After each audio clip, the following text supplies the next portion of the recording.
favorita, você escolhe a linguagem de programação e programa. Tudo bem?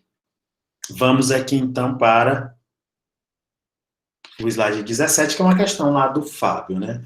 Eu não marquei o tempo. Eu não marquei o tempo aqui, mas a gente já está aqui da segunda etapa que eu comecei a marcar. A gente tem ainda mais, pelo menos, 10 minutos, tá bom? Tem alguém aí na sala ainda? Tem não, né? Fica gravado no YouTube se alguém quiser assistir. Tem alguém aí? Oi? Ah, tem gente, que bom. Cícero, foi você, Cícero? Sim, foi eu. Tá bom, Cícero. Tá aí. Cícero, tá tendo muita live, né, esses dias, só 30 segundos aqui. Tá tendo muita live esses dias, aí tem um amigo fazer uma live. Uma pessoa da Paz resolve fazer uma live lá da comunidade dele. Aí ele manda o convite. Aí chegou o aviso lá, você clica e entra. Pã, na live. Aí tem quantas pessoas na live? Uma pessoa, né? Só tem uma pessoa. Essa pessoa, claro, é você, só tem você. E o da Paz todo empolgado lá, falando o tema dele, aquele negócio todo. E você todo se coçando. Poxa, se eu sair aqui, o da Paz vai ficar muito magoado, porque não vai ficar ninguém, né? Não vai ficar ninguém. Isso tem acontecido. O dia desse eu entrei aqui na live de uma colega, só tava eu e ela lá, né? E ela falando, como estivesse falando para muitas pessoas, né? Que ia ficar gravado. Aí ficou assim. Pelo menos aqui na minha live tem mais de 7 pessoas, né? Tem com quem eu falar. Perfeito, gente. Eu peço que vocês abram o microfone e pode vir na intervenção aqui dessas questões que a gente vai fazer. Eu escolhi aqui umas 4 questões que dá para a gente debater e entender aqui alguns contextos, principalmente para quem está bem novinho, bem bebezinho, em resolução de problemas e materialização dessa resolução de problemas por meio de uma linguagem qualquer de programação. Tudo bem? Então, lá na lista do Fábio, que é exatamente o objeto da nossa atividade, atual, não sei nem em que dia que está para ser entregue, mas deixa eu olhar, eu acho que é essa daqui. Está aqui. Não é essa, é aqui embaixo. Entrega hoje, inclusive, hoje, dia 18 de agosto. Ryan. E aí tem a lista 3 do Fábio. O que é a lista 3 lá do professor Fábio? Ele catalogou uma série de questões, que ele até fala lá do for, né? Que são questões que para serem respondidas lá com o for. No nosso caso, a gente vai responder com o while. E olha o contexto aqui, é o padrão do while. Leia N, leia um número N. Leia também limite superior e limite inferior. Limite superior e limite inferior. Muito parecido com a questão que a gente andou fazendo, né? E escreva todos os múltiplos de N entre os limites lidos. Cara, aí você pega o papel e bota. Aí começa a fazer as simulações, né? Beleza, deixa eu compreender aqui. Tá bem claro o problema, assim, mas deixa eu delimitar ele direitinho. Eu vou pedir um número, beleza, número N. Recebi N. Aí recebo limite inferior e superior, o cara digitou 7 como o N, né? Digitou 7 como N. Aí, limite inferior e superior, o cara botou entre os números 100 e 300. Ah, perfeito. Entre os números 100 e 300, é para eu escrever na tela os números que estão entre 100 e 300, inclusive eles, pelo visto, que sejam múltiplos de N, entre os números lidos. Beleza, eu compreendi. Mas o que é múltiplo? Né? Múltiplo. Aí você vai e abre o Google e bota o que é múltiplo, né? Se você não lembra. Não, múltiplo significa um número que ele pode ser composto por repetições de um determinado número. Por exemplo, 14. É possível construir o 14 com pedaços de 7? Então é múltiplo, né? 21 também é 20. É possível construir 20 com tijolinhos de tamanho 7? Eu pego 7, boto 2, 7 dá 14. Se eu botar 3, dá 21. Se eu botar 2, dá 14. Ah, não, 20 não é. Não dá para fazer uma fatia de tamanho 20 com tijolos de tamanho 7. Não é múltiplo. Aí você compreende. Aí você olha, poxa, esse é um pequeno problema que eu tenho que fazer. Então prestem bastante atenção. Cadê o bichinho? Deixa eu tirar esse negocinho aqui do meio. O VS Code, né? VS Code aqui eu utilizo, vocês podem utilizar o que vocês desejarem. Na aula passada, tá tudo aqui, eu coloquei tudo lá no Classroom, né? Botei tudo lá no Classroom. Vou criar no GitHub, botei tudo no GitHub e o link no Classroom. Então, vou botar aqui a Fábio 3, a questão 8, que é múltiplos. Vou chamar ela de múltiplos também. de n, múltiplos de n, tudo bem. Vou fechar aqui.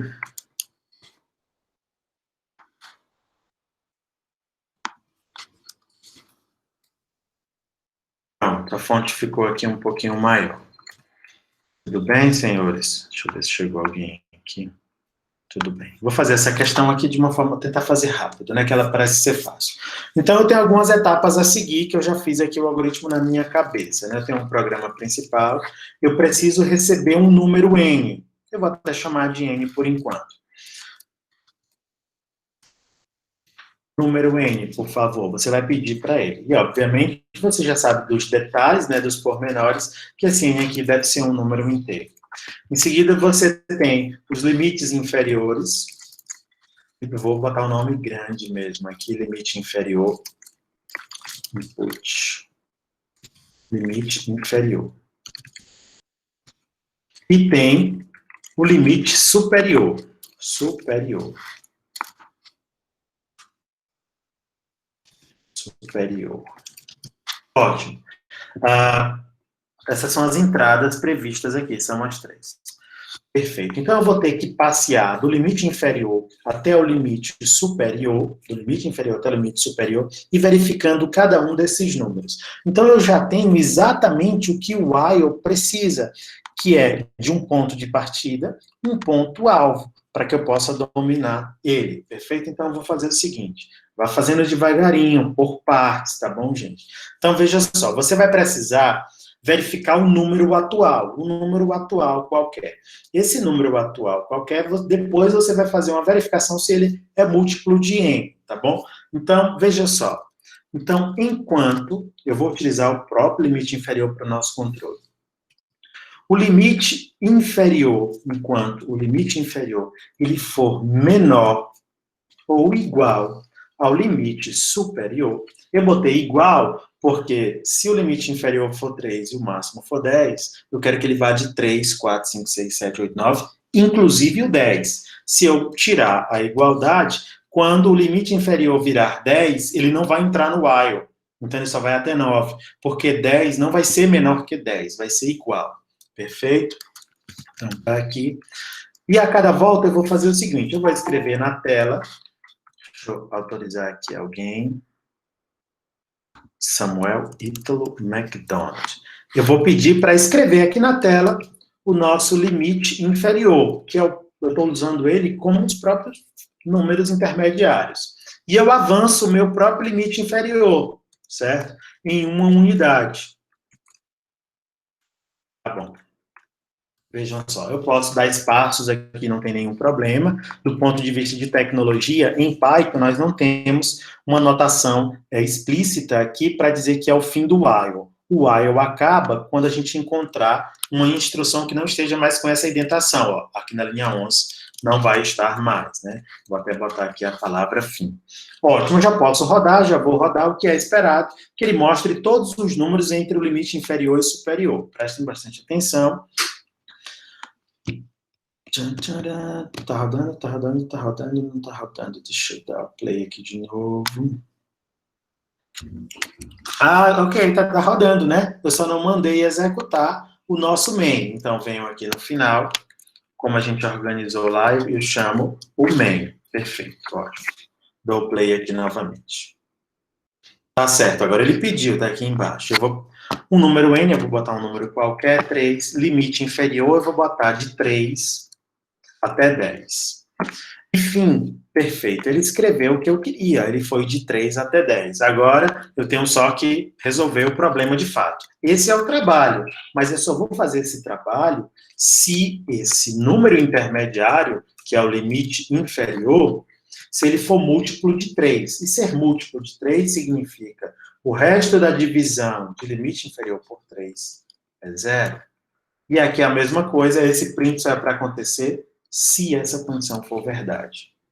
Então, está aqui o código inteiro, aparentemente está correto. Essa instrução nova é uma instrução condicional. As instruções 8, 9 e linha 11, elas são instruções que vão ser repetidas, né? Deixa eu rodar. Beleza, vou botar aqui entre 3 e 10. Ah, não, botei errado, né? Limite inferior 10, de 10 a 17, tudo bem. De 10 a 17, os múltiplos de 3 entre 10 e 17 são 12 e 15. Deixa eu fazer o exemplo que a gente queria. 3, indo de 3 até 10, é o 3, o 9 e o 11. Um último exemplo. Os múltiplos de 7, de 100 até 300, vai dar uma lista bem grande de múltiplos. Se quiser conferir todos eles aqui, todos serão múltiplos de 7. Tudo bem? É mesmo? 102 dividido por 7 dá quanto? Dá 14,5. Tá certo, isso aqui tá errado? Por quê? Ah, não. Vejam só, que legal, como é bom errar, né? Eu até falava nas minhas aulas, quando a gente erra, a gente aprende.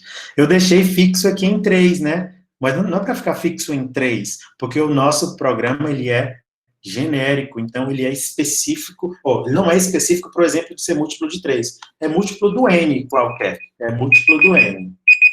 Bateu o alarme aqui. Ok. Vou rodar novamente, a gente errou ali, eu achei estranho mesmo aquela resposta lá, né? Vamos lá. 7, agora sim vai dar certo, né? 7 de 100 até 300. Agora sim, eu vi que 300 não é múltiplo de 7, né? 294. Deixa eu pegar por amostragem aqui. O 105 por 7 é múltiplo, porque dá exatamente 15.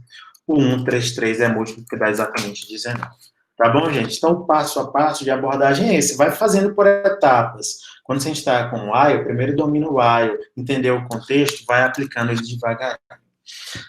Samuel Whitlow MacDonald chegou na área, né? Exatamente. Perfeito. Pode abrir o microfone aí vocês e falar sempre que a gente tiver. Eu vou escolher aqui mais uma questão para a gente fazer e logo, logo eu vou escolher uma outra questão e dar um tempo para vocês. Deixa eu ver se essa aqui é legal para fazer. Não, essa eu não gostei. Essa questão aqui é muito parecida, né, com o que a gente estava fazendo ela. Muito parecidinha, né? Eu vou deixar ela para vocês. É bom quando o professor bota na prova uma questão muito parecida com a que ele já fez na sala. De preferência a mesma, né? Beleza, tá aqui. Leia 5 valores inteiros, mostre quantos valores digitados foram pares e quantos valores digitados são ímpares, né, foram ímpares, quantos digitados positivos e quantos negativos. Essa é uma questão também bem simplesinha, né, bem tranquilinha para fazer. Deixa eu olhar aqui uma terceira questão. Tá aqui, eu vou fazer essa tá melhor. Um posto de combustível, tipo de combustível, lá do URI, né, um posto de combustível deseja determinar qual de seus produtos tem a preferência de seus clientes. Escreva um algoritmo para ler o tipo do combustível abastecido. O cara vai só digitar o tipo abastecido. De tal forma que 1 é álcool, 2 é gasolina, 3 é diesel, e quando ele digitar o código 4, significa que ele não está mais desejando digitar outros valores, ele quer encerrar. Então, o 4 é a flag, né? A flag de parada é o 4. Caso o usuário informe um código inválido, ou seja, fora de 1 a 4, deve ser solicitado um novo código, até que se tenha um código válido. O programa será encerrado quando o código informado for o número 4. Olha como está bem esmiuçado esse nosso problema, esse nosso contexto. E aqui os demais elementos do problema. O que eu vou receber? Quais são minhas entradas, né? A entrada será apenas valores inteiros e positivos. Pronto, você já pode ficar despreocupado que não vai vir outro número. Se isso fosse um programa para você fazer um aplicativo para isso, você teria que dar uma validada, impedir que ele digitasse letras ou então números negativos. No nosso caso, a gente já vai aguardar só os números positivos. E qual deve ser a saída esperada pelo dono do posto? Deve ser escrito a mensagem muito obrigado, em seguida a quantidade de clientes que abasteceram com cada um dos combustíveis, conforme o exemplo.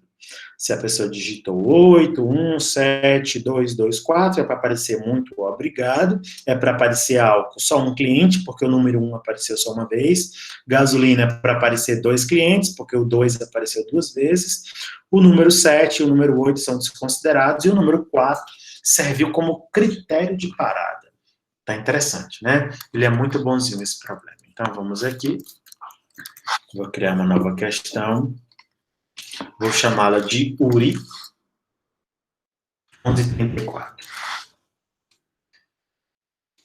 tipo combustível. Enquanto vocês estão no BPzinho, gente, é sempre importante vocês nomearem tudo bem legal mesmo, com nome adequado, com nome grande, se for necessário, porque vai ser o seu material de estudo, né? Vai ser o seu material de estudo. Muito bem. Antes de eu vir para cá, deixa eu voltar aqui no exemplo, que eu lembrei aqui de um detalhe, né? Código fluente. É interessante que o seu código seja de fácil leitura. Essa é uma das principais propriedades de um código. Você consiga ler depois e outras pessoas. Um dos recursos que aumenta bastante a leitura, né, de um código são os módulos ou funções, certo? Essas funções, elas ajudam muito a você dar significado, dar valor semântico para o seu código. Por exemplo, aqui na linha 8, se limite porcento n igual zero for verdade, né, se isso for verdade, vai acontecer que vai ser o print. Mas você já poderia dar um valor semântico aqui para o seu código ficar com a carinha melhor para a leitura, tá bom? Então, a gente pode criar uma função. Eu vou criar uma função aqui em cima da main, depois eu posso até descer ela. Uma função, como vocês já devem ter observado, é um agrupamento de código que tem um nome e ele pode ser chamado sempre que necessário. A gente pode mandar ou não informação para essa função e pode aguardar ou não resultado dessa função. Então, vamos lá. Eu vou criar uma função chamada múltiplo, certo? O nome dessa função será isso, múltiplo. Quem for chamar ela, vai chamar nesse contexto, múltiplo, tá bom? Então, como assim é múltiplo? Então, eu vou passar um número, né, e um alvo, né? Então, eu vou receber um número e um alvo que é para eu verificar se ele é múltiplo desse alvo. Então, qual é o objetivo dessa função? É a assinatura dela. É o seu nome, essa função verifica se número é múltiplo desse alvo, tá bom? E como ela é uma função booleana, ela vai retornar caso algo seja verdade, true, se não for verdade, vai ser falso. Então, você vai botar se número, quando eu pego esse número e verifico, eu faço o mesmo código de lá, né? Se isso me retornar zero, vejam só, essa função ela não tem nada a ver com a main. Observe que quando a gente volta para cá, eu estou iniciando um novo bloco. Só pertence a múltiplo o que está nessa linha de indentação, tá bom? Se o número, quando eu divido por alvo, não sobra nada, eu posso retornar verdade. Sim, verdade, ele é múltiplo. Então, quem me chamar, se passar números que essa paradinha dê zero, de fato vai ser. Caso contrário, que é o else que a gente entendeu, retorna falso. Beleza? Então, aqui eu posso aumentar a qualidade de leitura do meu código. Então, se limite inferior é múltiplo de n. Observem que, como agora, a gente tem um significado no nosso código. Se é múltiplo, olha, se é múltiplo, quem é múltiplo? Se limite inferior é múltiplo de n. Esses valores que eu estou passando, a gente chama de argumento. Por que eu estou passando argumentos? Porque na definição da função disse, olha, para você me chamar, você tem que me mandar duas coisas, certo? Dois valores, um número e um alvo. Você pode passar variáveis, expressões ou valores para esta função. No caso, eu passei duas variáveis. Uma variável limite inferior e um número. E o código é para continuar funcionando normalmente. Deixa eu ver aqui. 5. Os múltiplos de 5 entre 10 e 30 são 10, 15, 20, 25 e 30. Continua tudo certinho, tá bom? Então, as funções são muito úteis para você quebrar nos probleminhas, lembra lá da decomposição, e para você aumentar a leitura. Melhora também a manutenção, porque, de repente, é só o múltiplo que está errado, e não o programa como um todo. Voltando aqui ao combustível, vamos fazer a mesma coisa, né? Então, veja só, vamos ler aqui de novo, que eu já esqueci. Eu vou ficar recebendo diversos números, né? Que são números de combustíveis, né? Que são os códigos, perfeito. Então, o cara vai me digitar um código, que é um número inteiro, positivo. Código, né? Do combustível. Código do combustível. Perfeito? E eu vou precisar ficar pedindo esse código enquanto o código for O quê? O que me faz parar? E você tem que elaborar. O que me faz parar é o código ser 4. Enquanto não for 4, eu peço um novo código. Então, enquanto... Olha a construção como é legal. O código não for 4, como é que eu sei que não é 4? Enquanto ele for diferente de 4. Enquanto o código não for 4, eu peço um novo código. Peço um novo código. E pronto. Deixa eu rodar esse código para ver se ele já faz o que a gente quer. Vá por pedacinhos, por pedacinhos. Eu estou querendo saber se o meu while vai parar certinho. Tem que chamar main, né? Estou errando os mesmos erros. Isso é bom, né? Está aprendendo as mesmas coisas. Vou digitar 4. Não pediu outro código.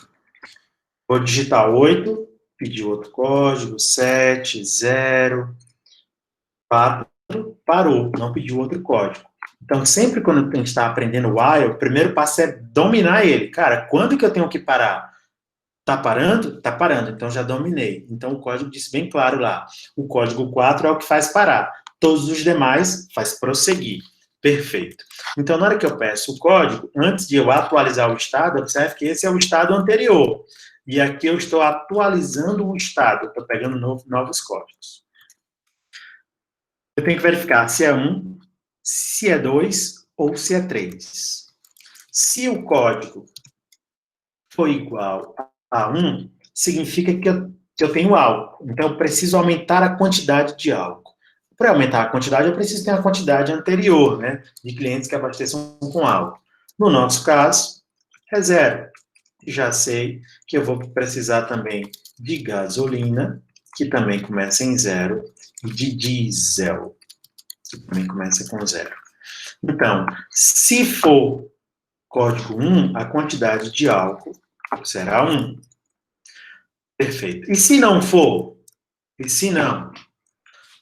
Professor, o senão aqui não tem só duas partezinhas assim do mundo. Se não for 1, tem ainda a possibilidade de ser 2 ou 3. Então, se não, se. Se não é isso, é aquilo. E aqui em Python a gente junta, né? E chama o elif. Então, se o código não é 1, ele é 2. E se ele for 2, então a quantidade de gasolina é que aumenta. Esse mais igual equivale a fazer isso aqui, né? A variável recebe o seu próprio valor mais 1. Mais igual 1 significa que vai aumentar de 1 em 1. Beleza. E se não for 2, mas o código é 3, você está indo pelos caminhos que o problema disse para você. Se for 3, é o diesel, será incrementado em 1 unidade. Por que você está botando 1 aqui, professor? Porque é um contador de tipos, né? Se o tipo é 1, a quantidade de álcool vai aumentar 1 unidade. Se o código for 2, é a quantidade de gasolina que vai aumentar em 1, a quantidade de clientes, né? Prossigamos. O diesel é 3, perfeito. E está faltando o quê? Quando não for nenhum, nem 2, nem 3, ele disse que é para fazer o quê? Caso o usuário informe um código inválido, ou seja, fora do 4, é para pedir um novo código. Isso já estava acontecendo, eu nem preciso me preocupar. Se não for nenhum, nem 2, nem 3, nem 4, ele já vai pedir, de fato, outro código. Ele vai ficar pedindo códigos e códigos até que a pessoa digite um 4. Por fim, a gente precisa apresentar o resultado, né? Apresentar o resultado. O resultado, ele diz que eu tenho que botar um print, uma expressão aqui, muito obrigado, e em seguida escrever álcool, 2 pontos, e a quantidade de álcool. Print, álcool, 2 pontos, vou botar assim que é mais fácil, álcool, certo? Tá certo, gasolina e diesel, mesma coisa. Print, gasolina, vírgula, gasolina, e print, diesel, 2 pontos, diesel. Deixa eu rodar com esse exemplo dele, já abro aí para a gente conversar, acho que essa vai ser a última questão que eu vou fazer aqui para vocês. Bem simplesinha, né? Dei o play, vou botar aqui o código 4. Muito bem, muito obrigado. 0 álcool, 0 gasolina, 0 diesel. Vou botar o exemplo dele, que é 8, 1, 7, 2, 2 e 4, né? E 4. Pronto, e apareceu muito obrigado, apareceu 1, 2 e 0. Perfeito, gente? Então, deixa eu só dar uma última analisada aqui. Esse aqui é um típico caso onde o controle da continuidade não foi baseado em alcançar um valor baseado em quantidade. Ah, começou em 1, foi para 2, 3, até chegar em 4. Não. É enquanto determinada condição for verdadeira. No nosso caso, era verdade que o código era diferente de 4, o código era diferente de 4, o código era diferente de 4. Lembre-se que ao final do while, sempre a gente tem que atualizar o estado, né? Que no nosso caso é pedir um novo código. Antes eu tive que pedir um código, antes de entrar no while, para poder dar certo, e depois eu fui pedindo outro também. Tá bom, gente? Eu quero ouvir vocês aí agora sobre o while, as dificuldades que vocês tiveram, o que está contribuindo para que vocês aprendam, para que outra pessoa possa pegar, o que está atrapalhando para que você aprenda, tá bom? Estrutura de repetição é estrutura extremamente comum, muito comum mesmo. A gente mexe com muitos dados, sempre a gente está percorrendo um conjunto de dados. Estruturas de repetição estão muito ligadas a volumes de dados que a gente está olhando. Tá bom, gente? Quero ouvir alguém aí. Quem foi que já terminou a atividade? Abre aí o microfone e fala.